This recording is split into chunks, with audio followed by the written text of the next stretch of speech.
दरबार की जय। शिव गुरु महाराज की जय।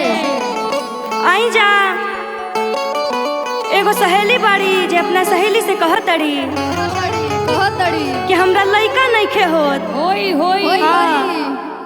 तो उनकर सहेली कहतड़ी कि सूर्य के ध्यान द, उनकर पूजा कर, उनकर चर्चा कराव, तो तोहरो ललना होई है। होई और केंगा ने कहतड़ी लेंगरा जी कोना भाव में कहतड़ी कैसे आली है बताओ कैसे कहतड़ी कि शिव चर्चा करैबू सुनरा फल पैबू जय हो। अरे हुई है सुघर ललनावा जय हो। कि शिव चर्चा करैबू सुनरा फल पैबू अरे हुई है सुनर ललनावा कि मनवा में धर शिव गुरु के ध्यानवा उड़ जाई तोहरो